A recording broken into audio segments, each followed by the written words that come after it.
Good evening.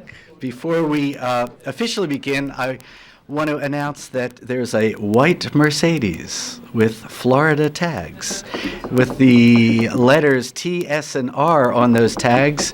And if you are the owner of that vehicle, you're parked illegally with your lights on. I'm not sure which of those issues would be of most concern to you at this time of day. My name is Rick Chess. I direct the Center for Jewish Studies here, and I'm also a member of the Department of Literature and Language, and very happy to welcome you to this evening's talk on the history of Jews in the state of North Carolina. Before I introduce our speaker, I'd like to mention a few other events that will be sponsoring this spring semester. On March 25th, David Krakauer and Klezmer Madness, a world-renowned klezmer band, will be performing here at Lipinski Auditorium. This event is part of the Cultural and Special Events programming, and it's also generously underwritten by the Bob and Carol Deutsch family. So this is a program that you're not going to want to miss if you like lively klezmer music. Tickets will be available in the usual locations. March 25th, which I think is maybe a Wednesday night, a Tuesday night? Tuesday night, okay. So that's March 25th. On April 24th, we'll have, I think it's our 12th annual Phyllis Freed Solid Memorial Lecture. The speaker this year will be Robert Melson, and he'll be talking about deception and survival during the Holocaust, talk based on his award-winning book called False Papers, which partially tells the story of his family who hid in Germany and survived the Holocaust. So those are two programs to be on the lookout for. There'll probably be a few other events. Oh, yes, there is even another event that I can remember right now, and that is on April 1st. American poet and fiction writer, Jewish American poet and fiction writer, I should say, Maxine Kumin, Pulitzer Prize winner, will be here reading and speaking in this room. This is a creative writing event with a little bit of a Jewish studies tie-in. So if you want to hear some good writing, that'll be an opportunity to hear some. And now to this evening's program. Leonard Rogoff is a man with a passion and a vision that he'll be sharing with you tonight. A vision to unite the newcomers to the to the Jewish community, the state of North Carolina, with our founding fathers and mothers, those who settled North Carolina in the 19th century and the early part of the 20th century. And he has a passion and vision for putting Jewish North Carolina onto the national map to make it really fulfill its place or fill its place in the history of Jews in the United States of America. And I'm not going to say more about that because that's the topic of his talk. He's currently involved in a wonderful, multifaceted, long-term project to tell the story of the histories of the Jews in our state. Some of the results of this project will include a traveling museum exhibition, which we all hope will be in Asheville at some point. And he'll tell us a little bit about that, and you can ask him questions following his talk and also privately after his talk. Leonard Rogoff is a research historian of the Jewish Heritage Foundation of North Carolina. He's written and lectured extensively on the Jewish South with a focus on North Carolina. After earning a PhD from the University of North Carolina, he taught at North Carolina Central, where he was Associate Professor of English. He was a staff writer for the Spectator magazine in Raleigh and a contributor to the Independent in Durham. He currently edits The Rambler, the newsletter of the Southern Jewish Historical Society. His essays have appeared in American Jewish History, Southern Jewish History, The Quiet Voices, Southern Rabbis and Black Civil Rights, Jewish American History and Culture, an encyclopedia, Handbook to North Carolina History, which is forthcoming, and the Companion to Southern Literature. He conceived, researched, and wrote text for the exhibit Migrations, the Jewish Settlers of Eastern North Carolina. And his recently published book, Homelands, Southern Jewish Identity in Durham and Chapel Hill, North Carolina, has been receiving wonderful reviews and will be available for purchase and signing thanks to Malaprops, though I am officially the Malaprops representative tonight, so you can buy the book from me if you're interested. I'll set up out in the lobby after the talk. Without any further ado, please join me in welcoming Leonard Rogoff to Asheville. I thank you very much for that kind introduction. Unfortunately for all of us, I am not one of these speakers of whom it could be said he needs no introduction. I guess also, unfortunately, our subject also, I think, does need an introduction. Jews of North Carolina is not the kind of subject that readily seems even capable of maybe filling an hour of your time here.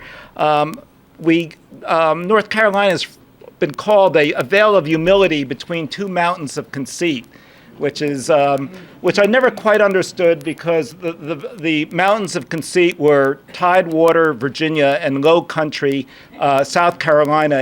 In fact, we're the place with the mountains. But Virginia had Richmond, and South Carolina had Charleston. And they had very old historic Jewish communities. And the North Carolina Jewish story really hasn't been told. Virginia has recently completed a major blockbuster exhibit which toured the state called Commonwealth and Community, The Jewish Experience in Virginia. South Carolina is currently hosting a traveling exhibit called The Portion of the People, 300 Years of Jewish Life in the South. The North Carolina story has not only not been told, it's not really even been researched. And this is especially true even of your very own community here of Asheville. North Carolina actually can claim to have the very first Jewish settler in a British colony in the New World. I've always startled when I ask people, when do you think the first Jew came to North Carolina? Anyone? If you just had to give a guess. 1630s? How about 1585 on Sir Walter Raleigh's second expedition to Roanoke Island? There was one Jewish settler among the 22, and we know quite a bit about him. His name was Joachim Gans. He was a metallurgist. He was sent on the expedition to try to find copper and precious metals. Gans fortunately returned to England after 2 years. Otherwise, he would have been one of the lost colonists. He got into an argument with an English clergyman in Hebrew, in which he asked, "What need hath God for a son?" He was arrested for blasphemy. He was asked to repeat it first, actually, in English, and he was arrested for blasphemy, taken to London, where he disappears from history. We don't think he was executed. He probably returned to the continent. But Gans is interesting because I think he's a prototype for a lot of you in this room right now. One, he was a native of Czechoslovakia, of Prague, Czech Republic. Well, actually, it wasn't a republic of Czech land, I guess you would say, and emigrated to England, and then went on to the Roanoke expedition. So he is mobile. He was a professional in search of opportunity, moving around a lot. He was a cosmopolitan in terms of his various origins, and he was also isolated as a Jew. And this very much is kind of an experience that we're going to see repeated for the next 4 centuries. I think you're all familiar with the general model that they use of immigration of Jewish immigration to the United States. First, it's what's called the Sephardic period, which went until the early colonial days, till about the 1820s. These were Spanish Portuguese Jews who were refugees from the Inquisition. A lot of them had either moved to Amsterdam or England. Some were in South and Latin America before they came to the American colonies. Then there's the German period, which is from about 1820 to 1880. That brought about 150,000 Jews to the United States. And then finally is the East European or Central European immigration from about 1880 to about 1924, which brought about 2.5 million Jews to America. Most historians now, there's a general truth to that pattern. Most historians tend to deconstruct it because the Sephardic period, about half the immigrants were really of German origin. And when we even look at the German immigrations, you'll find there were Alsatians, there were Hungarians, there were Bavarian Jews and Prussian Jews. If you remember, when you look at whether you're a Prussian or Polish Jew, can be a rather tendentious issue because Poland was divided in in 3 parts in 1795. So if you were a Polish Jew living in Western Poland, in Poznań, for example, you became a Prussian Jew and hence a German Jew. If you were from Galicia, you became an Austro-Hungarian. If you were in Eastern Poland, you became a Russian. So it's very difficult to draw these ethnic boundaries amongst Jews, even though we do have social divisions even to this day that exist among German Jews and so-called Russian Jews. By 1800, you could find synagogues in Richmond, Savannah, and Charleston. Charleston in 1800 was the largest Jewish city in the United States. New Yorkers should take heed of that. 1 out of every 5 American Jews in 1800 lived in the city of Charleston. So there has always been a large and extensive Jewish population in the South. North Carolina did not attract many Jewish immigrants, and it didn't really attract very many immigrants at all.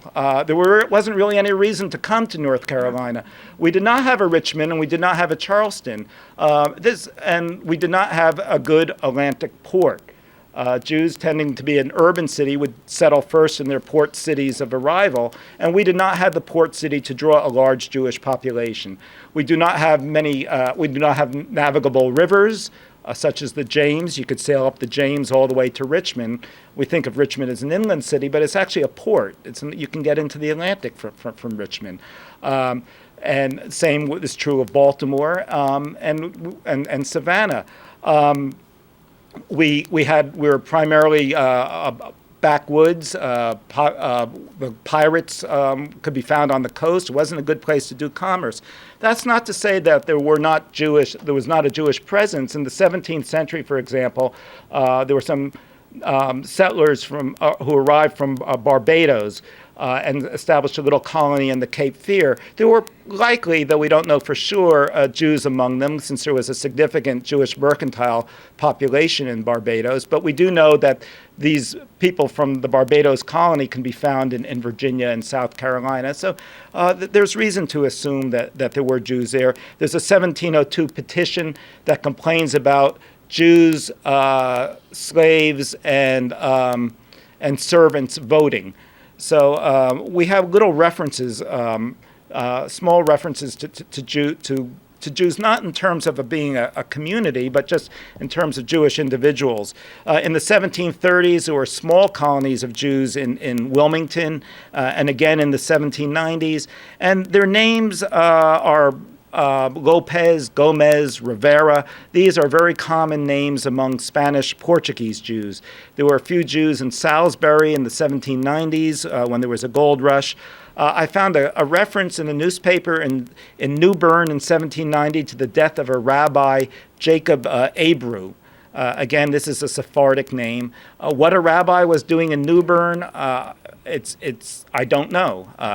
Was he just traveling through? Was he what we call a rabbi now may not, or what they called a rabbi then may not exactly qualify in terms of what we think of a rabbi today.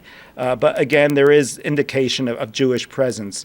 There was one very prominent family who settled in Warrenton, North Carolina in the 1790s. They're called the Mordecais down here, or Mordecai as it's commonly spelled.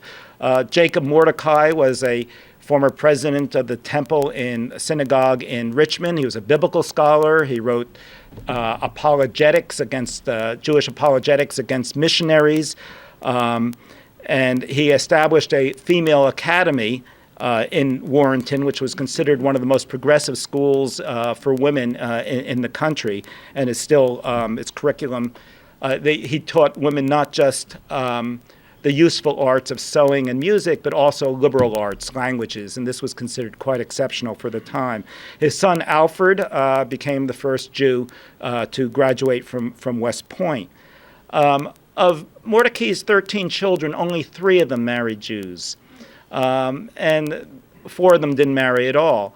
And it's really these, if you want to remain Jewish, and again, as I said, we do have indications of Jews in various coastal towns in North Carolina. We know, for example, the famous Jewish merchant of Newport, Aaron Lopez, was sending ships with slaves, rum, and so on, up and down the North Carolina coast, and he had an agent named Levy in Edenton. So we do know that there were Jews there, but if you want to maintain your Jewishness, you did not stay in North Carolina, because there was not a community, there was not a city, an urban concentration to keep them. Also, the religious climate was not all that hospitable. The Constitution of 1776 had a religious test which limited the holding of public office to Protestants. This was reaffirmed. It was challenged in 1821, in 1835, and in 1821 it was changed from Protestant to Christian. So Mr. Gaston could serve on the state court. In 1808, a Jew by the name of Jacob Henry was elected to the state legislature from Beaufort, in Carteret County. It's a coastal community. And his right to serve in the legislature was challenged. We still have the handwritten speech, copies of it, that he wrote in his defense to continue to hold his seat. And it's very interesting, again, to look at the debate in the state legislature at the time. Was Mr. Henry has never been seen eating pork. When he took the oath of office, he took it only on 1 volume and not on 2 volumes. Henry delivered a speech in defense of religious liberty that was reprinted in textbooks on oratory throughout the 19th century. It was a very famous speech. And among the things he said was, and again, we have a copy of his speech in his own hand in the state archives. The religion I profess inculcates every duty which man owes to his fellow men, enjoins upon its votaries the practice of every virtue and the destruction of every vice. This, then, gentlemen, is my creed. It was impressed upon my infant mind. It has been the director of my youth, the monitor of my manhood, and will, I trust, be the consolation of my old age. Now, that's a very stirring statement in defense of his religion, but what does it not mention? There's no mention in his 10 or 12 pages of his speech of Judaism. He was insisting upon his rights as an American citizen, on the rights of man. This is really a defense of the Enlightenment values of rationalism and civil liberties. It is not in any sense a defense of the revealed religion of the Jewish people. Again, North Carolina was, until in antebellum days, was known as the Rip Van Winkle state. As one person said, before there was a Mississippi, North Carolina was a Mississippi. It was undeveloped. It was economically backward. In the antebellum era, and starting in 1835, the state engaged in a program of improvements. Roads were built. A North Carolina railroad linking Goldsboro to Charlotte was built in 1855. And as a result of that, we start seeing economic development, and we start seeing little towns developing, market towns, especially along railroad lines. And then we start seeing a movement of Jews into the state. Lots and lots of evidences of peddlers, small storekeepers moving around. Most of these people, again, were, to start off, were young German Jews who had first settled in Richmond, Charleston, or Baltimore. And they would fan out and the way the pattern worked for North Carolina's Jewish development follows economic distribution channels. So the Jews would arrive in their port cities of entry, Baltimore, Charleston, or Richmond, sometimes Philadelphia. And then very frequently they would there's a very famous statement that Jacob Rader Marcus made, which is, no Jew was ever the first to arrive in a town. He was always preceded by his uncle. And this is, in some sense, the pattern. You would have an uncle, let's say you would have a father, an uncle, a father-in-law who maybe had a store in Baltimore or Richmond, and he would say, there's a new town developing along a rail spur in Greensboro, North Carolina. I'm going to send some merchandise down there with you, and you can open a store. And sure enough, you opened a store. Then your cousin immigrated. He came over and he worked in the store. And then he might say, well, over in Burlington, we need, there's a new town over there. There's no stores there. And these economic networks developed. This was called a family economy, an ethnic niche economy, in which that Jews tended to specialize in dry goods stores. And we see there was a constant movement of Jews from town to town. Very often these stores would only last a year or two, three, sometimes only months. A few of the families have persisted, most prominently the Wheel family, for example, in Goldsboro. One of my favorite families were, for any of you, there's always a perennial complaint that shopping is never good in North Carolina. Well, half a century before 3rd Avenue, the Bloomingdales were here in North Carolina. In the 1840s and the 1850s, the Bloomingdales were opening up stores all over eastern North Carolina. When they finally left around 1850, I love the Dun & Credit report said, Jews sold out last week at auction. I suspect they will be in business at some other place. And again, they achieved retailing immortality in New York. But when studying the credit reports of Jews gives a real, is also a comment on the ambivalent reception that Jews received upon arriving in the South. For example, Solomon Goodman in 1866, who had a store in Wilmington in eastern North Carolina, being a Jew, this is a credit report. Imagine a credit report today being written in this tone. Being a Jew, he understands the handling and counting of money, and doubtless he is, and unless he is an exception to his brother Israelites, is apt to keep and turn it to a good account. He is a man of good standing here. This is meant as a compliment. Asheville is very typical. In 1858, there's a presence of a man named Myers in Asheville. He comes from a family that was established in Richmond, German Jews. They opened a store in Salisbury where they sold merchandise, distilled liquor, and also were in the slave traders. He arrived in Asheville. He was here during the seasons to sell jewelry. 1860, a man named Hammersley, a new Jew firm. This is, again, the credit reports. And this is the comment, again, from the credit reports. If they own any real estate, I presume it is in the Holy Land. They have a nice stock, but it's hard to find the means of a German Jew.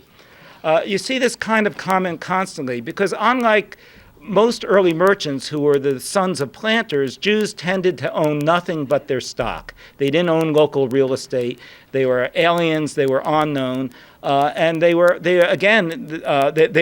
highly mobile. When the Civil War arrived, the other side of this story is that Jews were very, very loyal to the South.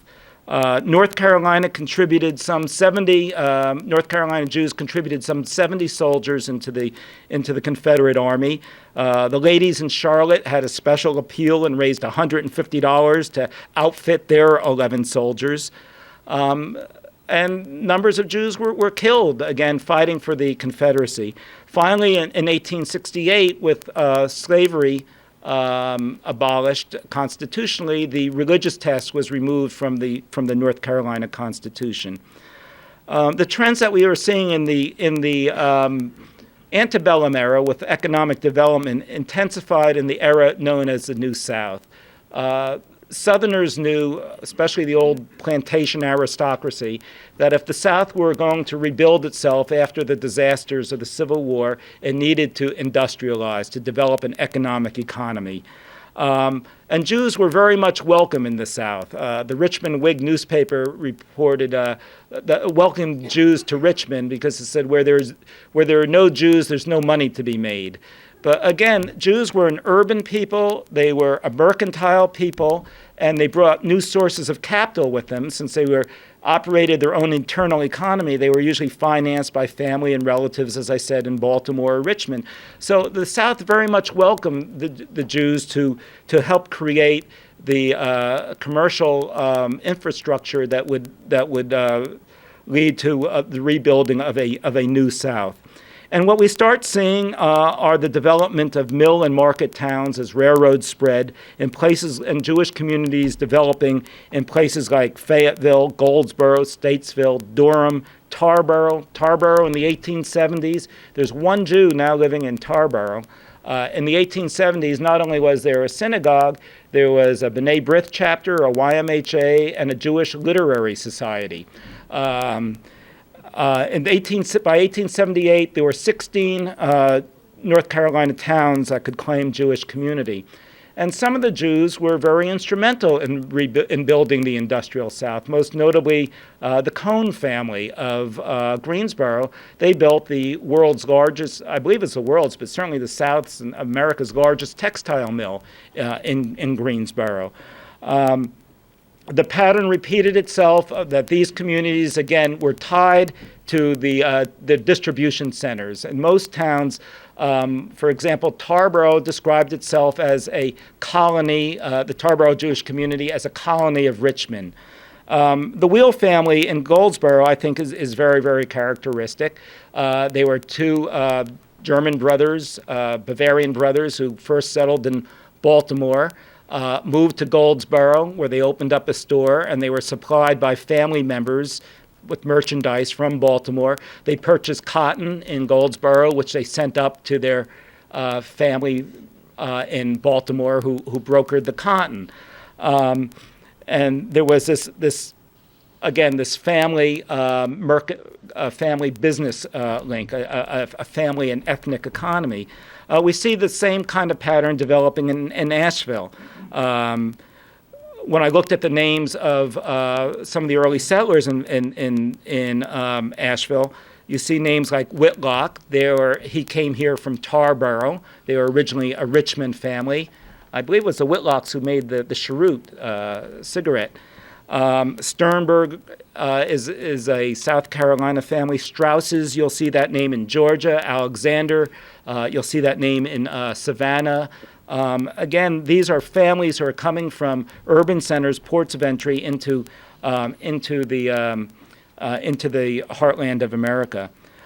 Some of the other names, one of the things I've discovered as I've done the research that's very interesting to me is that communities tend to be a lot older than the community folklore believes, mostly because a lot of these early settlers did not endure over the generations. But for example, in the 1860s and 1870s, I see, again, Hammerschlag is here, is a Jew and appears to be a decent man, according to the credit report. I know a little bit about the Hammerschlag family because I keep seeing the Hammerschlag name, which is not a terribly common name, repeat itself. They are originally from Philadelphia. They are also had in 1860 is in Hillsborough, 1867 in Morganton, in 1869 he's in Asheville. He's soon to open a store in Marion. And this is a very, very typical kind of pattern that you're seeing, this mobility and the creating of economic network. Hammerschlag also, by the way, had a store over in Pigeon River, a country store. One of the more interesting stories of this kind of economic networking was the Wallace brothers, who arrived in Statesville before the Civil War. They had, again, Jewish agents, people with names like L.W. Gilbert, who was in Morganton, a man named Felstein, who was in in Asheville. The Wallaces became the world's largest distributor of herbs. They built the world's largest herbarium in Statesville, which went to Philadelphia, and they had European markets. And what they did was they had a store, a dry goods store, a very large retail operation in Statesville. And then they sent agents out to open up country stores in western North Carolina. They sent the merchandise. And in these stores, the country store owners would collect herbs from country pickers, ginseng, which they send over to the Statesville herbarium.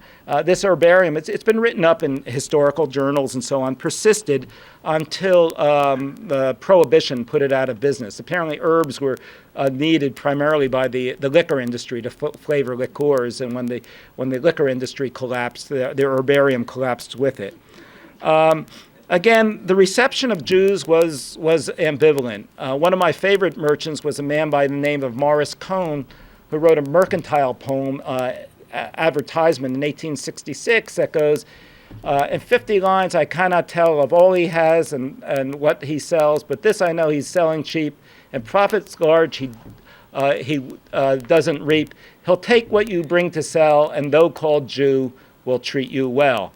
Again, there's an assumption there that being called a Jew is somehow an insult, and that there was an anti-Semitic undertone in the countryside, even in a place where there were very few Jews.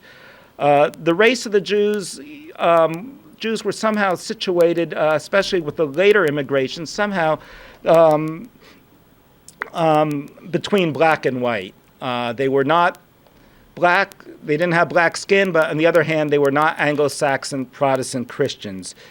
Jews had their defenders, most notably our very own Zebulon Vance in his very famous speech, The Scattered Nation, which he delivered hundreds and hundreds of times and was reprinted all across the South in defense of the Jews. But when you read that speech very carefully, you notice he's defending Jews at the price of the savage African, whom he condemns, and so the very idea of comparing a Jew to an African is beyond consideration.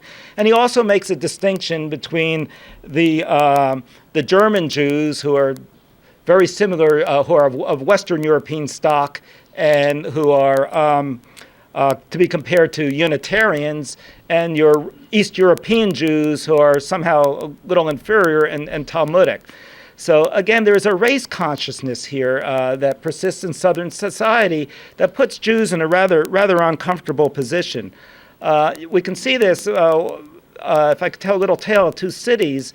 In the city of Wilmington, Wilmington had a Jewish mayor, Solomon Fishblate, in the 1870s, and he served again in the 1890s, right before the Wilmington race riot. He was not the mayor during the riot, but right before it. And he and another Jewish Confederate veteran named Nathaniel Jacoby were very much in defense of white redemption. They spoke at all the rallies in defense of the white man, warning against the dangers of Negro rule. A little bit further north in the town of New Bern, there was another Jewish fellow by the name of Meyer Hahn, who was the sheriff of Craven County, who was allied with blacks as a Republican, appeared at black rallies, got into his life was threatened when he took a black and white prisoner and chained them together and sent them to Raleigh. And he was thrown out of office during white redemption, which ushered in the Jim Crow era. So again, the Jewish reception in the South, in North Carolina, is contradictory and ambivalent. If I could just take a little digression and talk briefly about what's going on religiously. What's going on religiously in North Carolina is very similar to what's going on commercially. Most of the synagogues, congregations that form here are colonies of larger communities, or the urban centers from whence they came.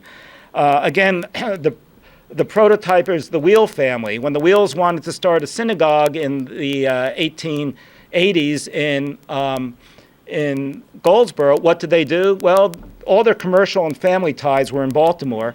So they called down the cantor from Oheb Shalom Synagogue temple actually in Baltimore, who established a congregation in Goldsboro. What did they call the temple in Goldsboro? Oheb Shalom. They adopted the bylaws, the minhag, the customs of Oheb Shalom in Baltimore. The prayer book they used was a prayer book that had been put together by Benjamin Zold, who was the rabbi of Oheb Shalom. It was what we'd call today, I think, a conservative prayer book. And they built a temple, and it's a beautiful temple. It's still standing. It's Romanesque Revival Temple in Goldsboro in 1886, which is the Baltimore Temple also had Romanesque Revival architecture. Typically, in most communities, if you look at Richmond, the pattern in the United States, the divisions at first were not sectarian between Reform and Orthodox, but they were ethnic separations. If you look at Richmond as sort of a paradigm, in 1792, there's Beth Shalom, which is a Sephardic congregation, uses a Sephardic rite. In the 1850s or so, you get, or 1840s, I think, is Beth Ahaba, which is a Bavarian congregation. Then in the 1850s is Knesset Yisrael, which is a Prussian Orthodox congregation. And then in the 1880s is the Moses Montefiore Synagogue, which is East European Orthodox. So these are ethnic congregations. In a small town in North Carolina, you can't do that because you don't have a population math to divide ethnically. So everyone is trying to reach the compromises to create a single congregation. The typical pattern, and this is not just an American pattern, of Jewish community development, it says in the Talmud, first the cemetery and then the city. What's the reason for this, as one wag put it? How many Jews do you need to have a congregation? 10. How many Jews do you need to have a cemetery? One dead one. And it's more likely that you're going to have one dead Jew than you're going to have 10 living ones. So usually the pattern is first a benevolent society forms, and then eventually a congregation forms, and then the synagogue. Wilmington had a burial society in 1852. Wilmington, again, was the oldest and largest of North Carolina's Jewish communities. In the 1860s, they advertised in New York for a ritual slaughterer, and a chazan, a cantor, and a ritual circumciser. In the 1867, they form a congregation. In 1876, they build a synagogue. Previous to that time, we have lots of evidence of rabbis traveling throughout the North Carolina, performing weddings, doing circumcisions. They were usually rabbis coming down from Baltimore, from Richmond. We have the journals of a rabbi in Yiddish of a moil of a ritual circumcises that records a circumcision in New Bern in 1858. Another rabbi from Richmond who is performing weddings in 1830, and so on. With the growth of Jewish population, after the Civil War in the New South era, you start seeing congregations or benevolent societies in the 1870s and 1880s forming in Tarboro, Goldsboro, Statesville, New Bern, Durham, Winston-Salem, Asheville, Charlotte. Beth Tefillah in this community was founded in 1891. And interestingly enough, again, at first it was an ethnically mixed congregation. It consisted of German Jews, English Jews, East European Jews. Initially, they tended to call itself conservative. Don't rely on the denominational definitions or movement definitions that we have today. They really don't apply so much to the 19th century context. A lot of what went on, at least until 1885, that we call Reform Judaism, I think today would be more comfortably called conservative Judaism. The changes were very slow and they were very uneven. Among the first things that Beth Tefillah did was to advertise for an organ. That shows that they were probably in the reformist camp, introducing music into the service, and a gown for the Torah reader. So again, they were having a Torah reader. They're doing the traditional Torah service, but they also wanted the gown and so on, suggests that they wanted decorum.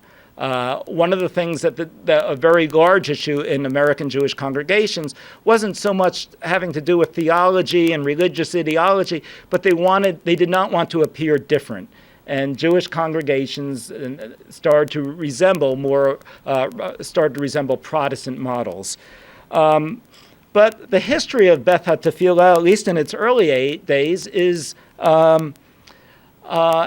repeats a pattern that we see elsewhere of a lot of wavering back and forth.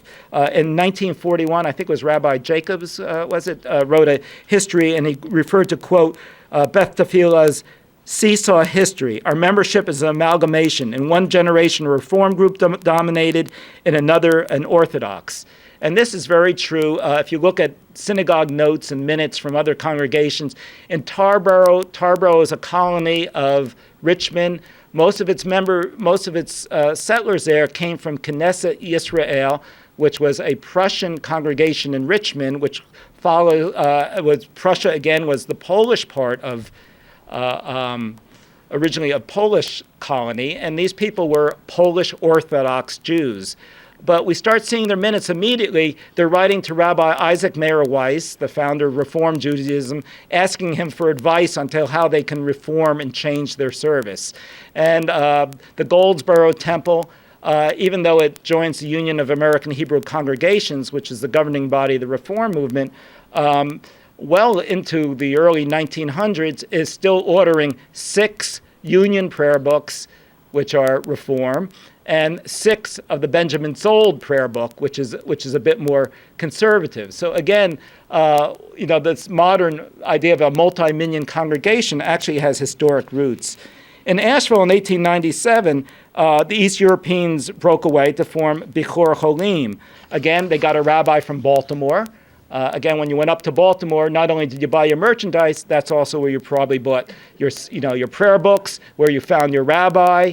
You may even found, I've seen this a couple of times, not only did he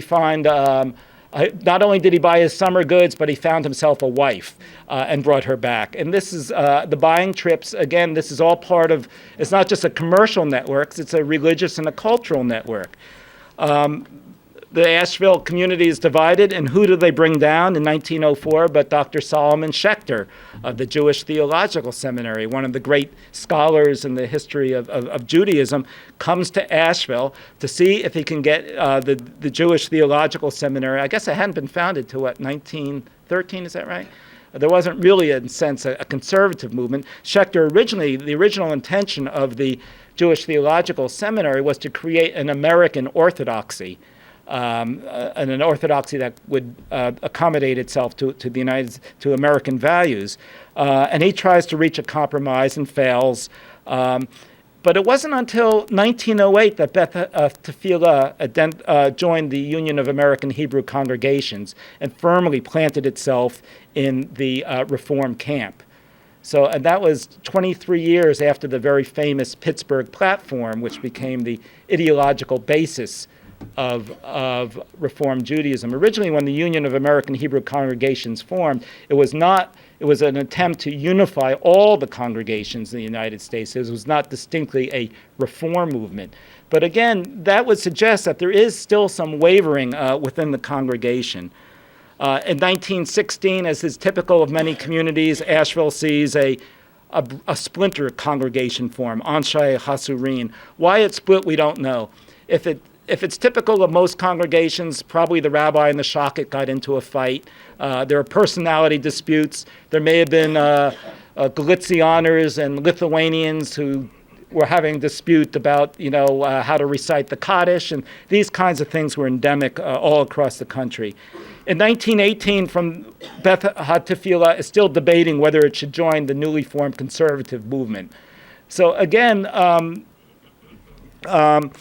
Bichor Cholim calls itself an Orthodox congregation, but it has mixed seating of men and women together, and its services are bilingual. They include English and Hebrew. Religion on the periphery tends to be much more, when you're in a small community and you have a diverse population where you can't divide up either into ethnic congregations at first or into Reform, conservative, or Orthodox congregations, you're going to have to try to work these things out, and there's going to be a lot of wavering, as the rabbi described it, going back and forth, which probably continues to this day. in the Raleigh congregation, which had a similar history, the minutes read, much of our early business was directed towards reconciling the religious viewpoints in order to remain a single congregation. Typically, until enough, if a Jewish community was to survive, it had to draw an East European Jewish population. Those communities in North Carolina, as elsewhere in the country, in the Midwest or the South, that did not draw an East European population tended to die out. And when the splits did take place in congregations, lots of East European Orthodox Jews remained in the Reform congregation. And this is true also if you look at the founding families of Beth Tefillah. What happened when the East European Jews arrived in North Carolina? In 1878, there were estimated to be 820 Jews in North Carolina. In 1927, there were 8,252. In 1870, there was one congregation in North Carolina. In 1927, there were 22 congregations. And again, this is the typical pattern of coming down, the Jews arriving in family chains. Unlike the Germans, who very often were a pioneer coming down, the Jews tended to arrive East European Jews tended to arrive in smaller family units, what's called a family chain of migration. A lot of them, I don't know the Asheville community so much, but I know for most of North Carolina, most congregations communities were colonies of Baltimore. There was, for any of you from the older families, does the name Baltimore Bargain House ring a bell? There was a man there by the name of Jacob Epstein who ran the Baltimore Bargain House, and what he did was when young Jewish immigrants would come into his very large, multi-storied warehouse in Baltimore, he would look at a map and say, we could use a dry goods store in Clinton, North Carolina. I'm going to give you credit. I'm going to give you merchandise. You open up a store. Then once you open your store, he would send his drummers, his salesmen down there to sell the merchandise, or you would go up to Baltimore to buy from him. He was a very generous man. He also, philanthropic man. He also might tell you, and if you go over to Fayetteville, there's a man there named Schwartz who's got a daughter, and if you marry her, I'll pay for the wedding. And this is how these kinds of family and economic networks develop. All throughout, especially into the 1920s, in small little towns, hamlets all across the state, you'll find what were frequently called, and this was not pejorative, Jew stores. These were dry goods stores where you can buy merchandise at a bargain. North Carolina was extraordinary, again, since we didn't have an urban center in terms of its organization. In 1921, the North Carolina Association of Jewish Women formed. It was the first and only statewide organization of Jewish women in the country. In 1918, when Jews were trapped behind in Poland in World War I, the North Carolina Jews organized part of the war sufferers campaign for Jewry. The governor issued a proclamation. The North Carolina Jews were so successful that the North Carolina Plan became a model for the entire country. B'nai B'rith chapters spread throughout the state.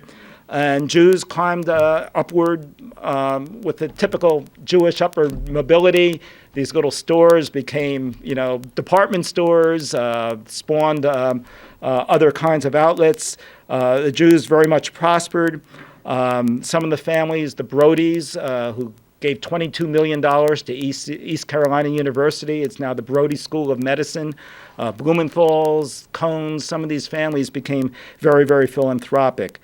The Jewish population was declining in the 1930s, but was in the state, but was revived in the 40s with the military presence in the state. Camp towns drew an awful lot of new populations and brought a lot of prosperity into the South, especially, and drew new Jewish settlers.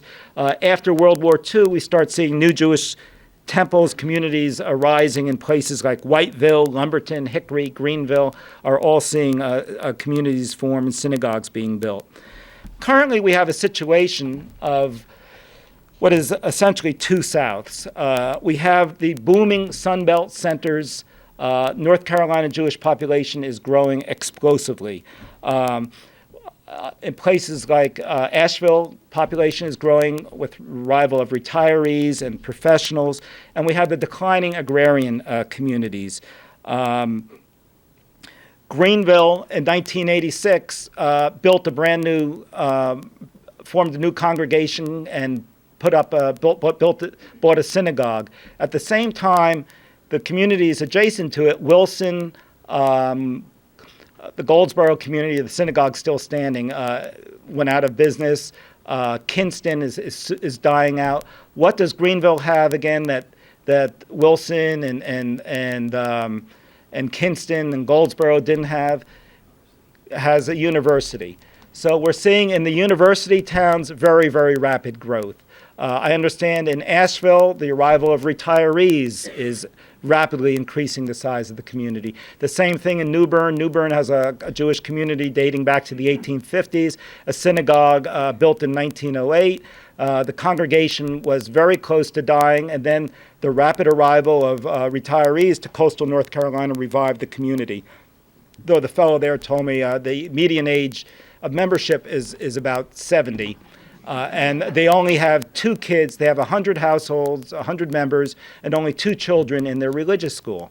But it's retirees. There's a new congregation forming in Pinehurst. They're putting up a temple there. At the same time, as I said, the Wilson synagogues, the Lumberton synagogues is now a Baptist church. In Greensboro, American Hebrew Academy is being built. It's the first interdenominational Jewish prep school in the world. We beat out Brussels, Los Angeles, and Jerusalem. Greensboro did for that honor. Shalom Park in Charlotte is undergoing an enormous expansion. There are campus Judaic studies programs at Asheville, Charlotte, Greensboro, Chapel Hill, Duke, new synagogue in Chapel Hill. Again, this is part of a larger movement. 1 out of every 4 Jews now lives in the South. There's a movement of Jews out of the Midwest and into the Northeast, into the Sun Belt. And we are recipients of that. Everybody else is moving down here, and so are we. It's part of a national American movement. They're moving where they can find jobs and find opportunity and also find a quality of life, especially for retirees. Which brings me to sort of the conclusion of my talk. This is our story.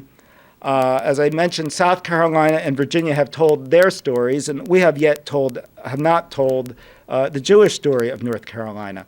Next year, there are going to be national celebrations for the 350th anniversary of Jewish America, when the first Jewish settlement, which took hold as a community, formed in New York. There are going to be nationwide celebrations. We've been asked, what is North Carolina doing? We would like to tell our own story, which we're going to call Down Home.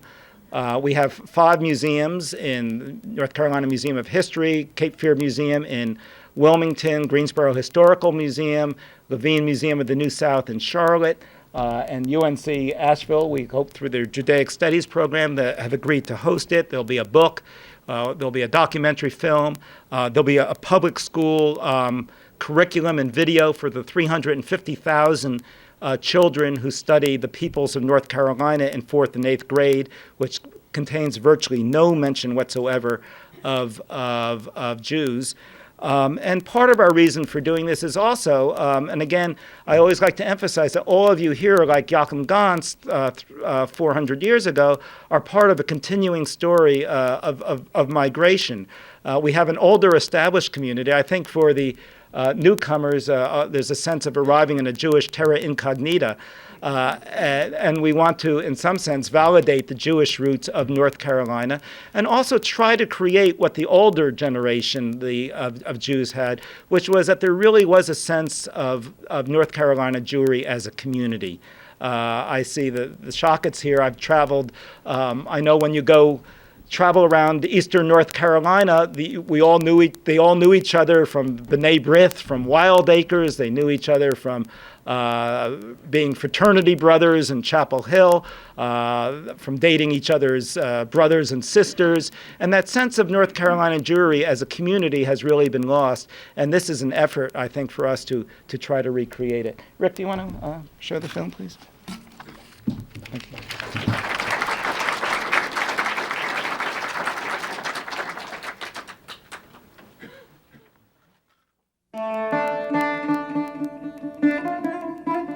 We've all heard of Sir Walter Raleigh, but what about Joachim Gans, the Jewish settler who sailed on Raleigh's second expedition to the New World? Indeed, Jews have called North Carolina home for 4 centuries, but their story has been largely untold.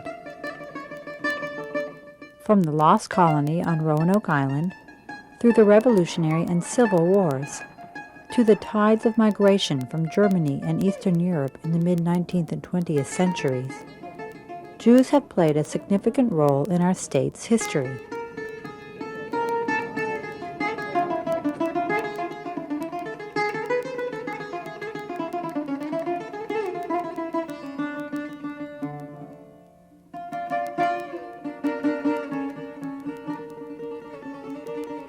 The Jewish Heritage Foundation of North Carolina is producing a multimedia project to help share the remarkable story of Jewish settlement in the Tar Heel State.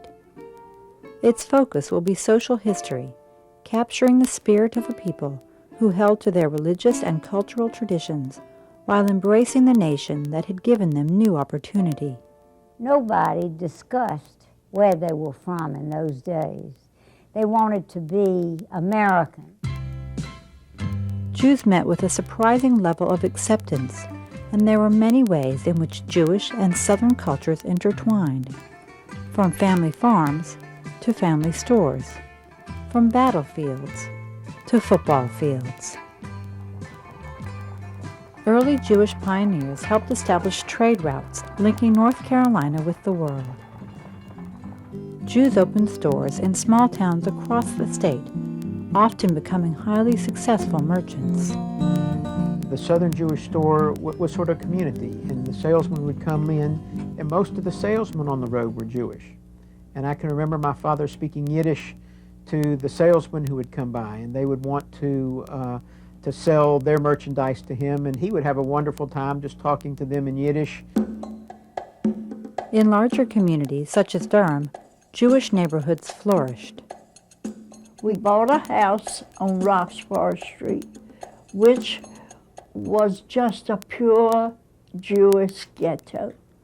We had a rabbi, we had a shochet, we had a lady that sold delicatessen in her own home. It was absolutely wonderful. Many Jewish immigrants and their children became prominent citizens. Gertrude Wheel, a social justice activist from Goldsboro, gained national renown as a suffragette leader. The Cohn brothers of Greensboro built the South's largest textile mills and joined other Jewish families in philanthropies that have benefited all North Carolinians. The Cohns especially, immediately as soon as they settled in Greensboro, started to be involved in the life of Greensboro, and they did so much in Greensboro. In its rich past and vital present, North Carolina's Jewish experience is a compelling story of tolerance and diversity. Thank you, sir. Yes, sir. Flourishing centers of Jewish community life, such as Shalom Park in Charlotte, speak to a vibrant future. While Goldsboro's Temple Oheb Shalom, in a declining community, speak to the urgent need to preserve and share our state's Jewish heritage. The Down Home North Carolina Jewish Heritage Project builds on the success of our initial regional exhibit, Migrations, the Jewish Settlers of Eastern North Carolina, which drew over 10,000 visitors and prompted calls for an expanded exhibit to embrace the entire state. Down Home will feature an engaging exhibit that will travel to museums across the state.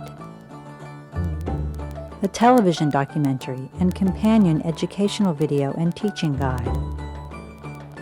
and a richly illustrated book.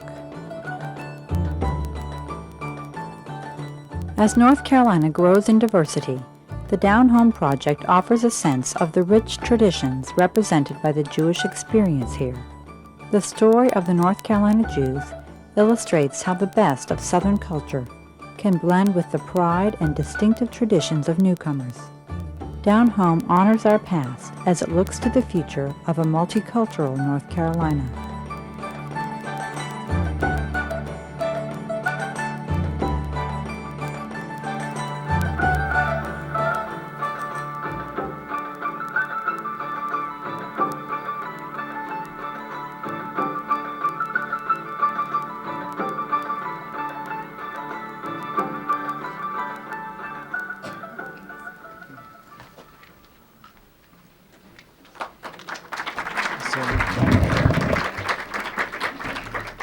Thank you. We could, anyone who's really interested, we could certainly, we would very much want Asheville to be a part of this project. We're starting out in Greensboro, and here I am to raise the flag. And you have a very rich history here, and it's certainly a piece of the mosaic. And I'd be glad to talk to anyone who has any questions or inquiries about it. Yes. Interesting. Thank you for your excellent narrative, sir. But it reminds me very much of our elder hostel in Natchez, Mississippi, which has almost the same history of the Jews coming in, very much involved in the cotton industry there. And then when we were there there was one Jew left. At one time, Natchez was the most affluent country city in the whole country. And there was one Jew left with one synagogue. He played a bit of organ for us. And then that's it. They're gone. Yeah, that's that new, the Natchez Temple is now a historical museum operated by the Museum of the Southern Jewish Experience in Utica, Mississippi. And that's the pattern of the South. Those areas that, in order for the communities to survive, one, you have to be a part of what's called the post-industrial economy. You have to develop a high technology, high-tech economy, or you have to be a retirement center. But again, you know, if you look at the communities that are really prospering, where are they? They're in the Research Triangle area. Every synagogue in the Research Triangle has either expanded or put up a new building, and there are new synagogues in Cary and in Chapel Hill, which never before had congregations. And again, Goldsboro, Lumberton, Wilson, Tarboro are dead. Rocky Mount is in Weldon, and a few other communities are soon to die. If I'm not mistaken, also in that triangle area, you have representation of all the various. You have Reform, you have Conservative, and you have Orthodox. And Reconstructionist. And Reconstructionist, yeah, no, I'm sorry. Yeah, that happens with, that's going to happen with Jewish population growth. What's interesting, I'm actually the founder of the Chapel Hill congregation, which was Reconstructionist, largely because when you have one community, you have a religiously diverse membership.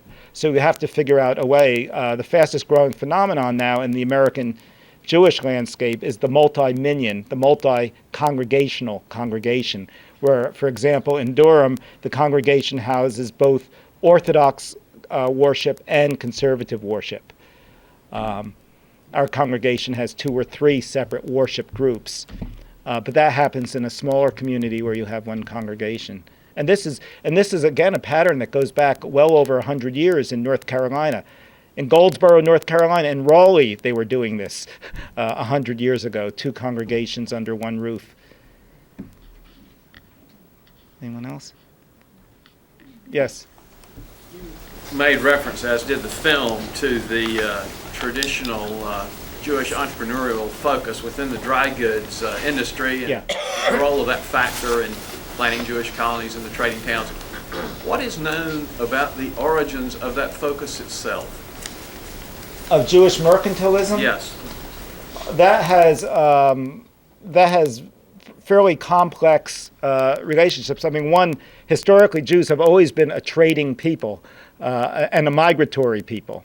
That has reasons to do with culture, with the, I suppose, if you want to trace it back as far as, antiquity to the location of Palestine and on trade routes and the spread of Jewish mercantile colonies that's persisted. I mean, I don't know that I'm entirely qualified to talk about that. It also has to do with the political situation of Jews, where they were not allowed to own property, where the guilds and trades were closed to them, where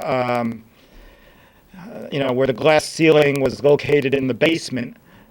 So when an immigrant arrived to the United States, very typically, why did they turn to peddling and trading? Well, they came here, they didn't have any skills. And what they did was they put a pack on their back, and they went out and picked up, some merchandise, because they found, as I said, someone who would give them credit, and sold. And that was all that was left of them. Another, for example, to give you an indication of this, when you go around to communities, the numbers of Jews who are involved in the scrap industry and salvage, that had to do, when they got here, they were still very poor. They would just walk around the countryside picking up old bottles, leather, whatever they could do to put together to sell. And one thing led to another, into a scrap yard, into some of them are now involved in recycling and so on. But those are the historical antecedents of it. Also, Jews repeated in this country a lot of their European pattern, which was they tended to be intermediaries between the city and the country. Jews were very frequently, they were used to dealing with a peasantry for example, in Poland, Jews were used as tax collectors by the nobility. The Jews were collecting money, for example, for the noble people, and that's why the Polish peasants did not direct their anger against the nobility as much as they did against the Jew who was there responsible for taking the money from them. Yes. I was wondering about, do you know the background of the Cohn family, for instance? That's an industrial development with a highly technical textile. They started out as merchants, and then cotton brokers, and then from cotton brokers, brokerage. A lot of Southerners got the idea, why should I be buying cotton? They were originally in Baltimore. Why should I be buying cotton in the South and sending it to mills in the North? They got the wise idea to open a mill in the South. Where did they develop the technical know-how for that, do you know? I guess I would assume they purchased it. In fact, the Cohn family has been very much involved in our project and supportive of it. The elderly woman, there were two elderly women that you saw there. One was Leah Sternberg Tannenbaum. Her father was a Cohn partner, came to Greensboro in the 1890s from South Carolina and opened I believe he opened the Revolution Mill, which was absorbed into Cohn Mills. She died several weeks after we did this taping, which again is part of the urgency for us to do this Down Home project.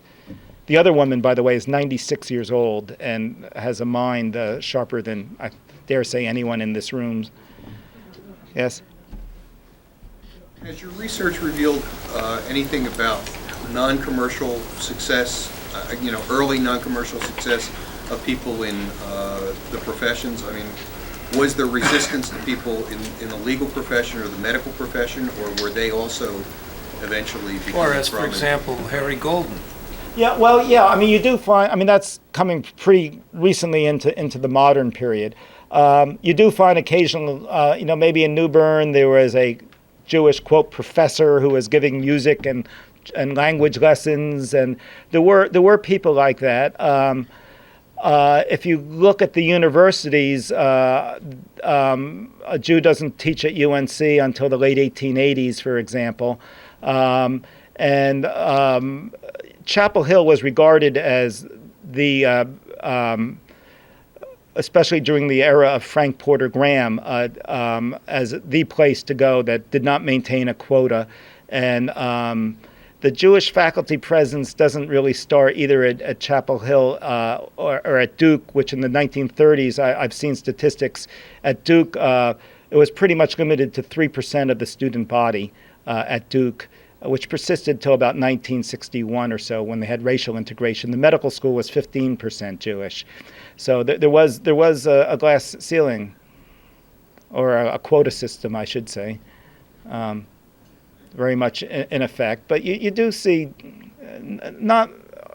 you don't see a lot of Jewish professionals down here, if that's what you're asking. I just don't think that they had more opportunities elsewhere in more congenial environments. How many Jews would you estimate in North Carolina today? You know, that's part of another reason for us to be doing this project. Nobody really has a handle on that. The conventional figure, if you look at census records, they'll say 25,000. I think it's probably closer to 50,000. I mean, there's 10,000 in the Triangle area. There's 6,000, 7,000, 8,000 in I imagine in the Charlotte area alone. It's really hard to define. But the only thing you can, if you add it all up with the American Hebrew and Academy and so on, I was just figuring out there's about $100 million in Jewish capital construction going on right now in North Carolina. If you add up all the synagogue construction, expansion, Judaic studies programs, and as I said, American Hebrew Academy, that's indicative of very rapid growth. Yes? How much did Charleston impact on North Carolina? You talked a lot about Virginia, but was there much from Charleston? Charleston itself, its Jewish community, began to decline after about 1820, when it was eclipsed by New Orleans and Baltimore, by other places as cotton markets and so on. I gather in this, again, it's following the economic distribution channels, to repeat that again, and I think South Carolina, I gather, I always thought Charlotte is really the capital of South Carolina, just as Memphis is really the capital of Mississippi. And I think Charlotte and the western part of the state, Asheville especially, has always gravitated more towards South Carolina than the eastern part of the state. So I think the answer to is yes. When did the Jews from the coast, Savannah and Charleston, etc., start coming to Hendersonville in the mountains for summers? I was just having a conversation about this afternoon. This is an area, you know, there was a kind of a Jewish Catskills around Hendersonville. Reuben's Osceola Inn, I guess, is the lone survivor. But, you know, I'd love to get down there and start trying to, that's one of the reasons for our Down Home project. I've heard lots of stories and folklore about the you know, the boarding houses and in the Hendersonville area, and I'd love to. We need to do that research. It just hasn't been done. It's I've heard great stories, not all of which I can repeat in front of an audience, but there are some wonderful stories. Yes. Oh yeah, there's Camp Blue Star. There's still there. There's Young Judea. Yeah, that would certainly be part of our story too. There is a book on Camp Blue Star. Yeah. Is there anyone else? All right, thank you. If there are no other questions, this would be a good place to conclude. Thank you again, Leonard. Books will be available. I'll just sit right here, corner of this table. If you're interested, Leonard is going to hang out.